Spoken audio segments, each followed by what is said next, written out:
안녕하세요. 11-8 사도행전 8장부터 11장까지 말씀 함께 읽도록 하겠습니다. 사도행전 8장입니다. 사울은 그가 죽임당함을 마땅히 여기더라. 그날에 예루살렘에 있는 교회에 큰 박해가 있어 사도 외에는 다 유대와 사마리아 모든 땅으로 흩어지니라. 경건한 사람들이 스데반을 장사하고 위하여 크게 울더라. 사울의 교회를 잔멸할세 각 집에 들어가 남녀를 끌어다가 옥에 넘기니라. 사울은 스데반의 죽임 당함을 마땅히 여겼습니다. 그러니까 그만큼 유대인으로서 생각하는 부분들이 있었죠. 그 성전과 제사, 이것이 하나님을 가장 잘 섬기는 거라고 생각을 하고 있었던 거죠.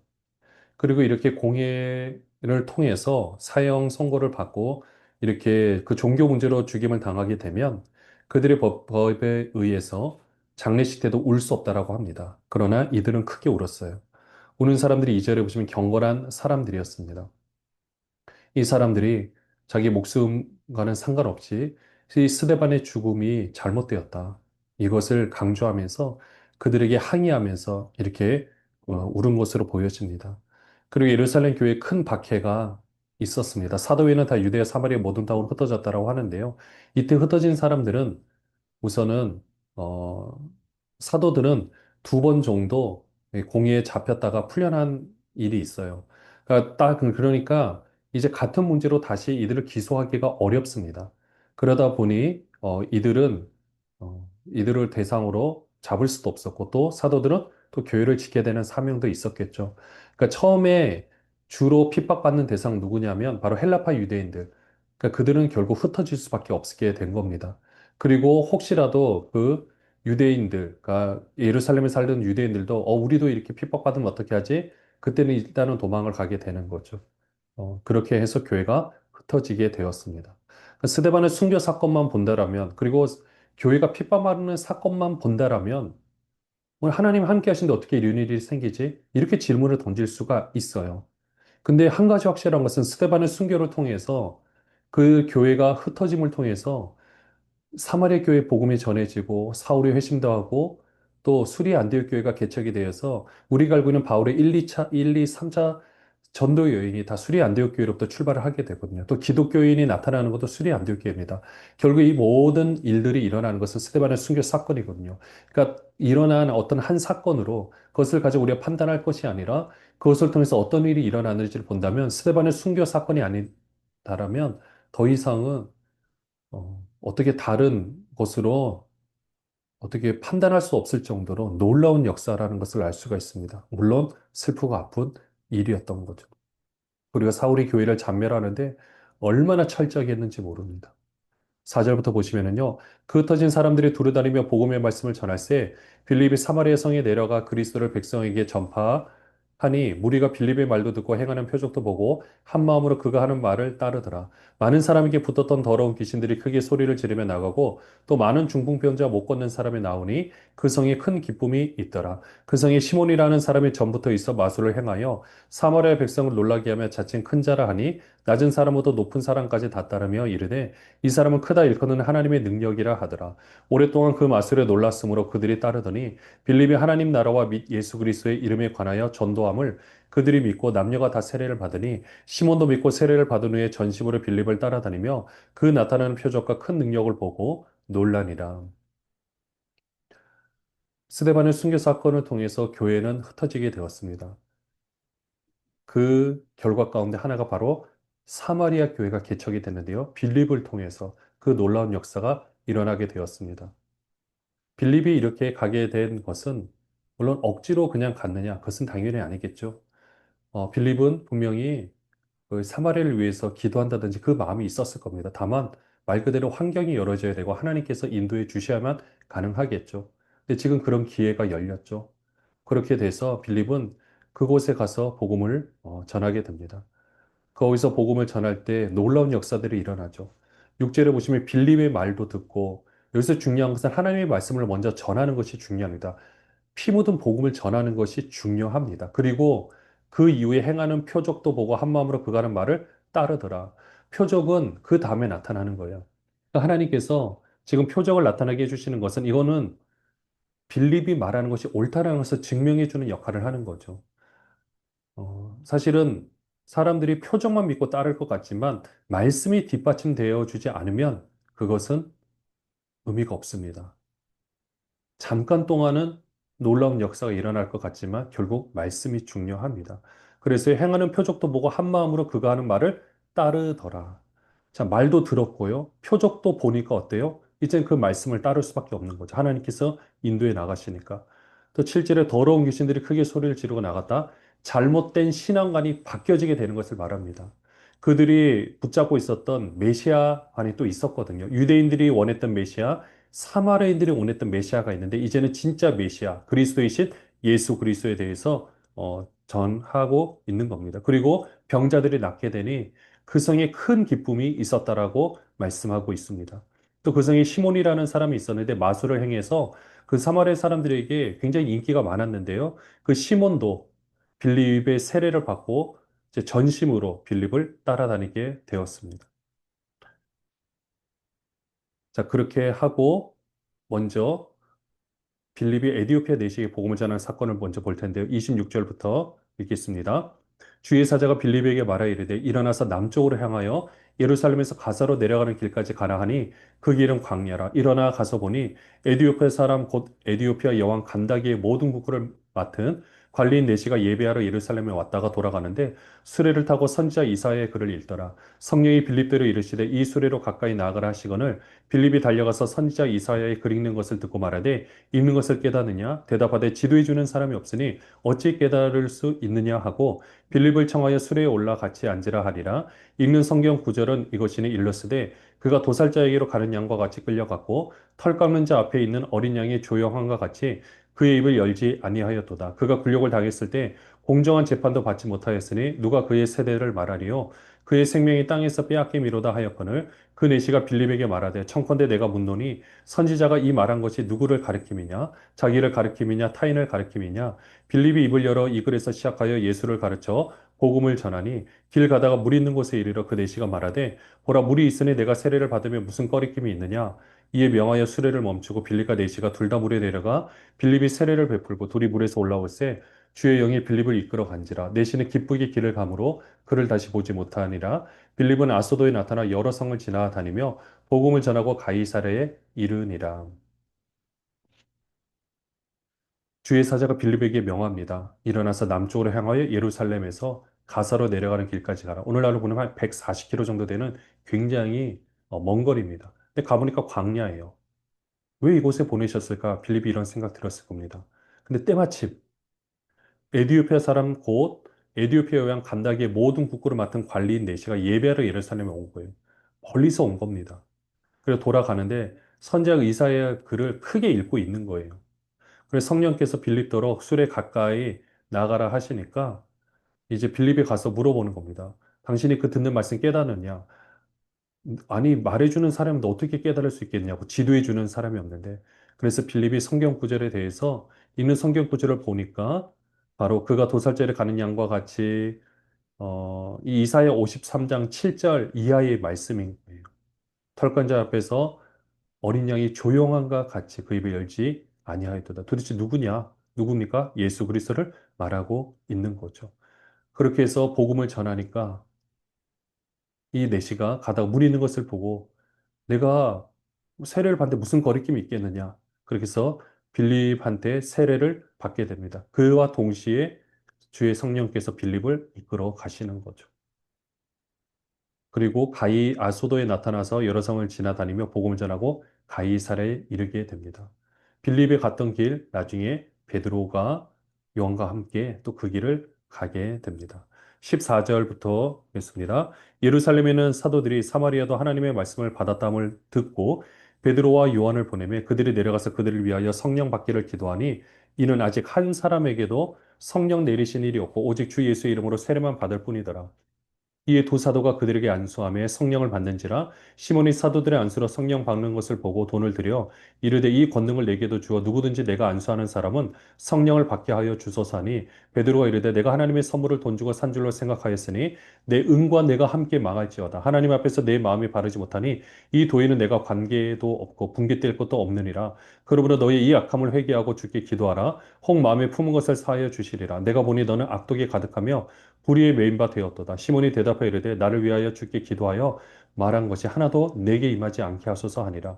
두 사도가 주의 말씀을 증언하여 말한 후 예루살렘으로 돌아갈새 사마리아의 여러 마을에서 복음을 전하니라.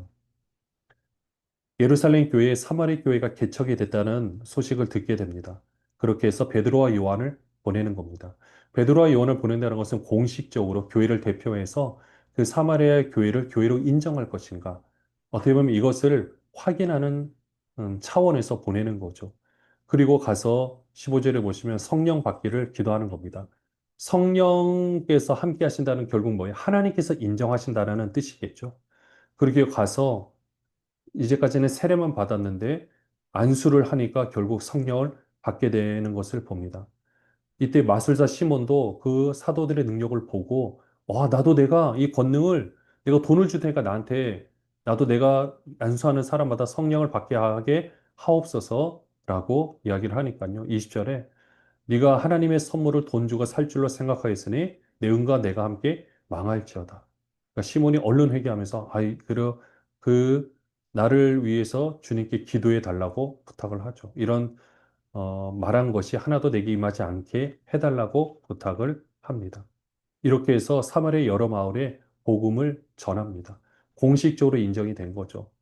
예수님의 열두 제자는요, 이 사도들은 사실 사마리아에 복음을 전한다는 것이 이게 쉬운 일이 아니었습니다. 그러니까 이거는 완전히 생각의 사고의 전환이 아니고서는 그 일이 일어나지 않고서는 할 수 없었던 거예요. 그리고 예전에 사마리아의 복음을 전하려고 할 때 예수님께서 참 공들이었었는데 그 요한이 그런 말을 한 적이 있죠. 그러니까 그들의 사마리아 사람들이 영접하지 않는 것을 보고 불을 내려가 저들을 다 멸하기를 원하시나이까 예수님이 난리가 난 거죠. 그러니까 그 제자들의 마음이 그렇다라는 겁니다. 그러니까 그런 생각을 가지고 있기도 했기 때문에 갈 수 없었는데 빌립이 그 길을 열었고요. 그는 스데반의 순교로 이 모든 일들이 일어나게 되죠. 요한은 아마 그곳에 복음을 전할 때마다 그 예전에 자신의 그 모습이 생각이 났을 겁니다. 그리고 그렇게 복음을 받아들일 때마다 얼마나 감격의 눈물을 흘렸을까 한번 생각해 볼 수 있겠죠. 9장 32절입니다. 그때 베드로가 사방으로 두루 다니다가 루다에 사는 성도들에게도 내려갔더니 거기서 애니야라는 사람을 만나매 그는 중풍병으로 침상에 누운 지 8해라. 베드로가 이르되 애니야야 예수 그리스도께서 너를 낫게 하시니 일어나 내 자리를 정돈하라 한데 곧 일어나니 루다와 사론에 사는 사람들이 다 그를 보고 주께로 돌아오니라. 그렇게 해서 다 여기 보시면은 이 애니야가 살아남으로 인해서 35절에 룻다와 사로는 사람들이 다 그를 보고 주께로 돌아오니라. 어떻게 보면은 이 애니야도 나름대로 그 안에서는 뭐 영향력 있는 인물이라든지 아니면 가난한 사람들을 위해서 애썼던 사람들이라든지 주변의 사람들이 많이 보면 이렇게 좋아했던 사람일 수도 있습니다. 어쨌든 그 한 사람을 위해서 많은 사람이 주님께 돌아온 역사가 있게 된 거죠. 36절부터 보시면요. 요바에 다비다라 하는 여제자가 있으니 그 이름을 번역하면 도루가라. 선행과 구제하는 일이 심히 많더니 그때 병들어 죽음의 시체를 씻어 다락에 누이니라. 룻다가 요바에서 가까운지라 제자들이 베드로가 거기 있음을 듣고 두 사람을 보내어 지체 말고 와 달라고 간청하여 베드로가 일어나 그들과 함께 가서 이르매 그들이 데리고 다락방에 올라가니 모든 과부가 베드로 곁에 서서 울며 도로가가 그들과 함께 있을 때에 지은 속옷과 겉옷을 다 내보이거늘 베드로가 사람을 다 내보내고 무릎을 꿇고 기도하고 돌이켜 시체를 향하여 이르되 다비다야 일어나라 하니 그가 눈을 떠 베드로를 보고 일어나 앉는지라 베드로가 손을 내밀어 일으키고 성도들과 과부들을 불러들여 그가 살아난 것을 보이니 온 요파 사람이 알고 많은 사람이 주를 믿더라. 베드로가 요파에 여러 날 있어 시몬이라는 무두장이의 집에서 머무니라. 네, 다비다라는 여제자 이름을 번역하면 도루가라고 했는데요. 얼마나 부재와 그 선행이 컸으면 주변의 그 모든 과부들이 울면서 그 죽음을 슬퍼하고 있었던 겁니다. 베드로가 그렇게 해서 그 소식을 듣고 가게 되죠. 그리고 그 죽은 사람을 일으키는 놀라운 역사가 일어나게 됩니다. 그렇게 했을 때 42절에 온 요파 사람이 알고 많은 사람이 주를 믿게 되죠.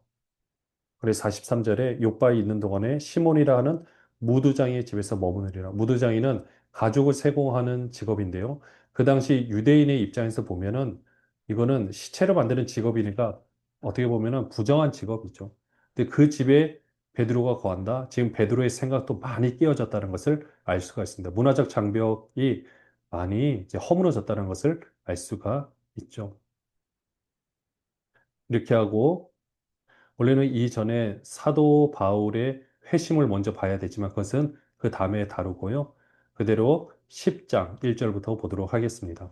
가이사랴에 고넬료라는 사람이 있으니 이달리아 부대라 하는 군대의 백부장이라 그가 경건하여 온 지방과 더불어 하나님을 경외하며 백성을 많이 구제하고 하나님께 항상 기도하더니 하루는 제 9시쯤 되어 환상 중에 밝히 보매 하나님의 사자가 들어와 이르되 고넬료야 하니 고넬료가 주목하여 보고 두려워 이르되 주여 무슨 일이니까 천사가 이르되 내 기도와 구제가 하나님 앞에 상달되어 기억하신 바가 되었으니 내가 지금 사람들을 요바에 보내어 베드로라 하는 시몬을 청하라. 그는 무두장이 시몬의 집에 유숙하니 그 집에 해변에 있다 하더라.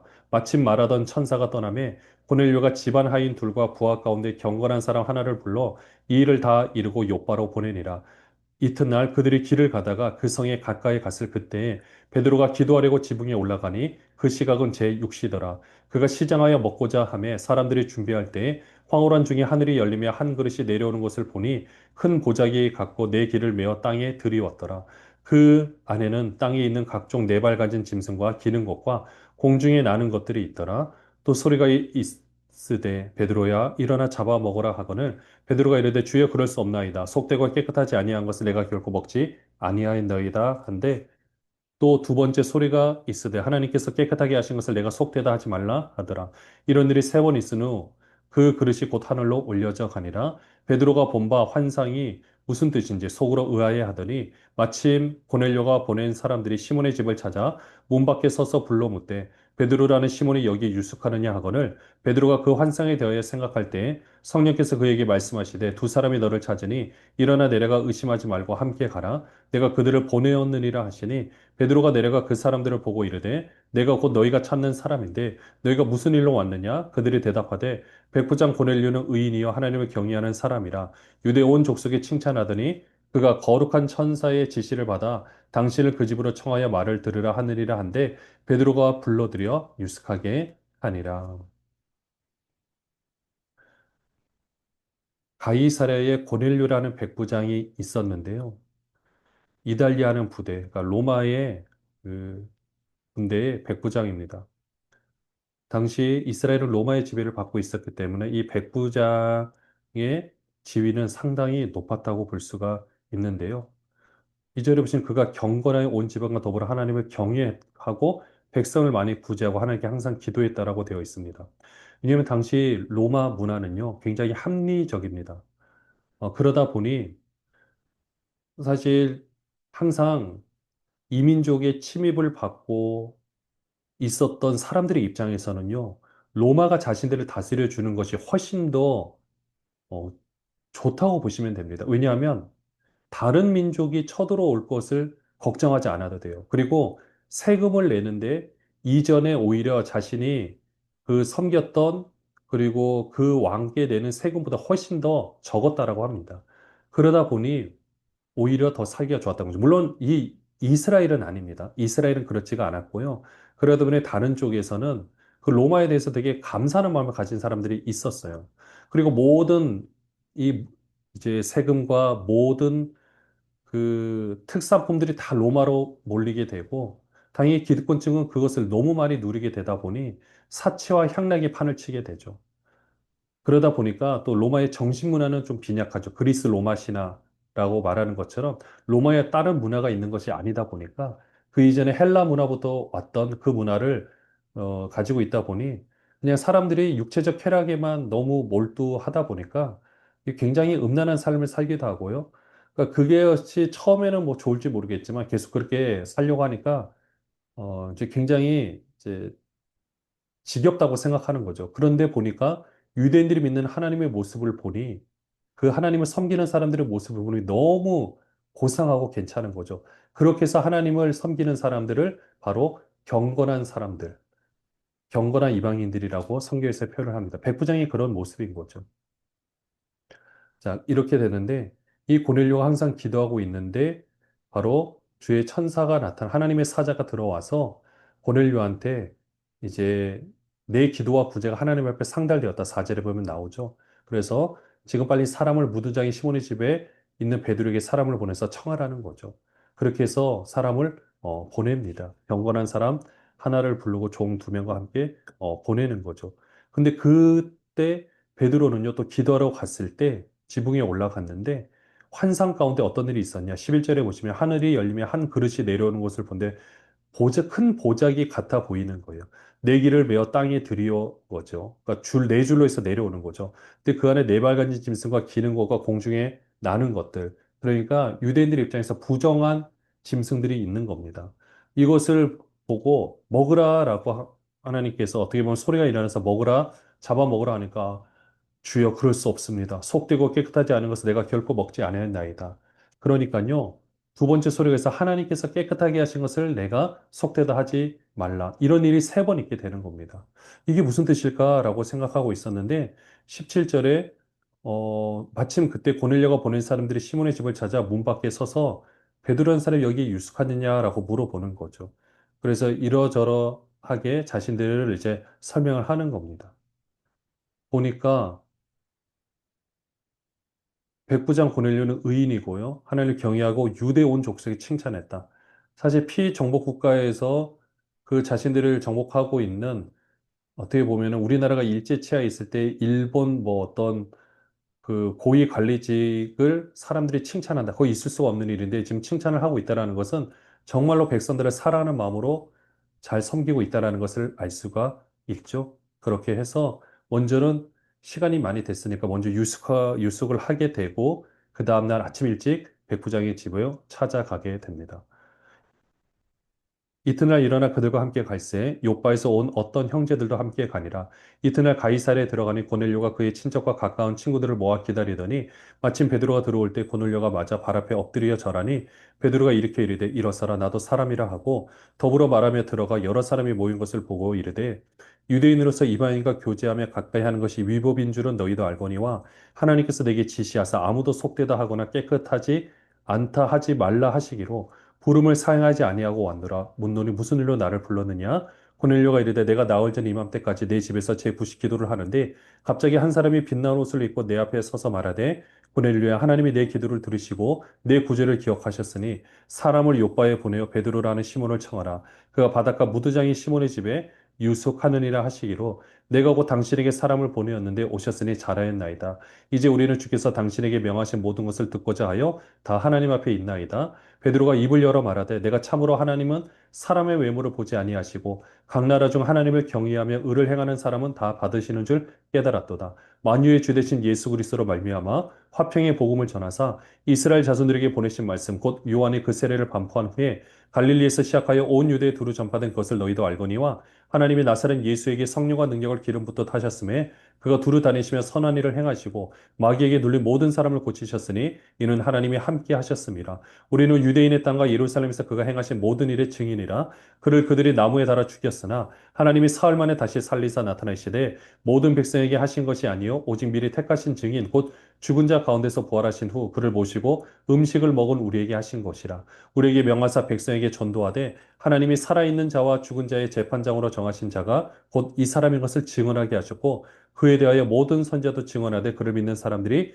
다 그의 이름을 힘입어 죄사함을 받는다 하였느니라. 베드로가 이 고넬료의 집에 가서 설교를 하게 됩니다. 이 설교를 하는 것이 하기 전에 34절에 보시면 내가 참으로 하나님은 사람의 외모를 보지 아니하신다라는 것을 깨닫게 된 거죠. 사실 베드로의 입장에서는요. 지금 이방인과 함께 식사 교제를 한다는 것은 유대 법으로 보면 말이 되지 않는 겁니다. 29절에도 보면 나오지만은요. 유대인으로서 이방인과 교제하며 가까이 하는 것이 위법인 줄은 너희도 알거니와. 또 베드로는 지금 공인이거든요. 예루살렘 교회에 어떻게 보면 담임 목사를 할 수 있겠죠. 그렇기 때문에 또 그 성도들이 대부분 유대인들이었기 때문에 이 그들이 생각하는 그거를 통해서는 이렇게 하는 것이 굉장히 모험에 가까운 일이라고 볼 수가 있습니다. 그러나 미리 하나님께서 환상 가운데 보여주셨고요. 이제는 베드로가 그 앞에 서서 이제 하나님께서 모든 사람, 의를 행하는 사람은 다 받으신 줄을 깨달았다라고 하면서요. 삼신줄에 예수 그리스도로 말하면 화평의 복음을 전하는 겁니다. 그리고 38절에도 하나님의 나사렛 예수에게 성령과 능력을 기름 붓듯 하셨음에 선한을 행하시고 이것은 하나님이 함께 하셨다라는 증거였던 거죠. 자, 이렇게 해서 다 43절에 그의 이름을 힘입어 죄사함을 받는다 하였느니라. 예수 이름 때문에 죄사함을 받는다라는 거죠. 44절부터 보시면요. 베드로가 이 말을 할 때에 성령이 말씀 듣는 모든 사람에게 내려오시니 베드로와 함께 온 할례 받은 신자들이 이방인들에게도 성령 부어 주심으로 말미암아 놀라니 이는 방언을 말하며 하나님 높임을 들음이러라. 이에 베드로가 이르되 이 사람들이 우리와 같이 성령을 받았으니 누가 능히 물로 세례 베품을 금하리요 하고 명하여 예수 그리스도의 이름으로 세례를 베풀라 하니라. 그들이 베드로에게 며칠 더 머물기를 청하니라. 자, 이렇게 해서 44절에 베드로가 이 말을 할 때 성령이 말씀드린 모든 사람에게 내려오시니 그는 이방인들에게도 복음을 전하는 것이 하나님의 뜻이다라는 것을 성령께서 함께 하심으로 온전히 인증을 해 주신 것입니다. 그렇게 해서 47절에 성령을 받으니 누가 능히 물로 세례를 베품을 금하리요 이렇게 해서 세례를 베풀게 됩니다.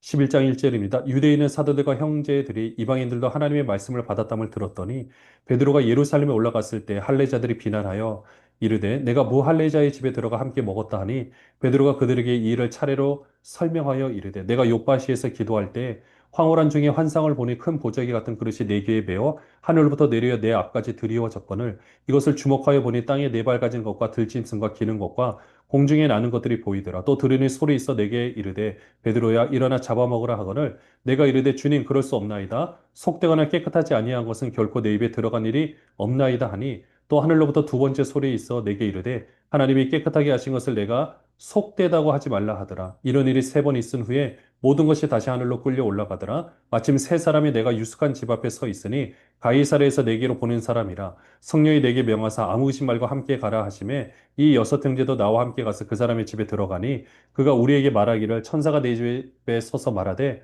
내가 사람을 요바에 보내어 베드로라는 시몬을 청하라 그가 너와 내 온 집이 구원받을 말씀을 내게 이르려 함을 보았다 하거늘 내가 말을 시작할 때 성령이 그들에게 임하시기를 처음 우리에게 하신 것과 같이 하는지라 내가 주의 말씀에 요한은 물로 세례를 베풀었으나 너희는 성령으로 세례를 받으리라 하신 것이 생각났노라 그런즉 하나님이 우리가 주 예수 그리스도를 믿을 때 주신 것과 같은 선물을 그들에게도 주셨으니 내가 누구에게 하나님을 능히 맡겠느냐 하더라. 그들이 이 말을 듣고 잠잠하여 하나님께 영광을 돌려 이르되 그러면 하나님께서 이방인에게도 생명 얻는 회개를 주셨도다 하니라.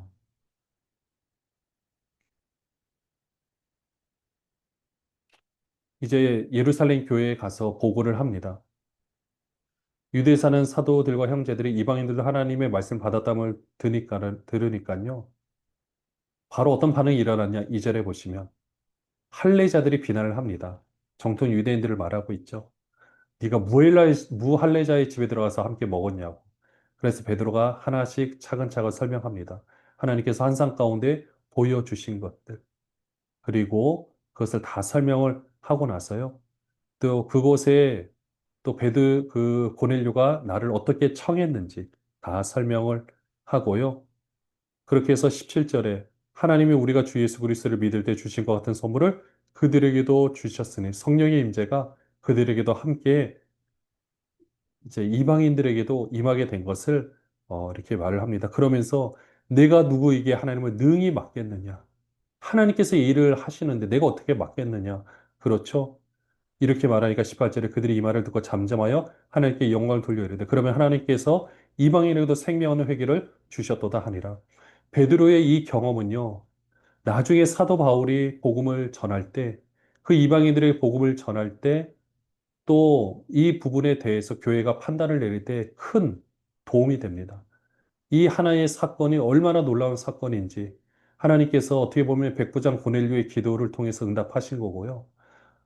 힘든 일이었지만 이 스데반의 순교 사건을 통해서 사마리아뿐만 아니라 이방인에게도 복음이 전해지는 놀라운 역사가 일어나게 된 겁니다. 스데반의 순교 사건으로 보면